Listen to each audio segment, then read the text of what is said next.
প্রথমেই আমরা বল্লঙ্গা স্থিত যে আমাদের টারশিয়ারি সেন্টার তেলিয়ামুড়া মিউনিসিপ্যাল কাউন্সিলের অধীন এই টারশিয়ারি সেন্টারে আমরা এসেছি।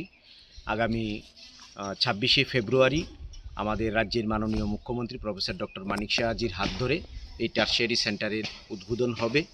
এই শুভ উদ্বোধন কে লক্ষ্য রেখে আমরা এখানে কী ধরনের ব্যবস্থা নেওয়া হয়েছে, আরও কি করতে হবে সেগুলি আমরা দেখতে এসেছি, যাতে আমাদের এই ইনঅগ্রেশন প্রোগ্রাম যাতে খুব সুন্দর হয়। এবং সবাই আপনারা জানেন যে সারা ত্রিপুরা রাজ্যের মধ্যে এই টারশিয়ারি সেন্টারের অলরেডি একটা নাম আছে, যে খুব সুন্দর এবং সুন্দর জায়গাতে এবং সুন্দরভাবে করা হয়েছে। সেই উদ্দেশ্যকে নিয়ে আজকে আমি আমার ডেপুটি সিইও সাহেব এবং আমাদের অ্যাসিস্ট্যান্ট ইঞ্জিনিয়ার, আমাদের টারশিয়ারি সেন্টারের যিনি জুনিয়র ইঞ্জিনিয়ার নোডাল অফিসার আছেন বিজুবন দেববর্মা মহোদয়, আমরা এসেছি সবাই।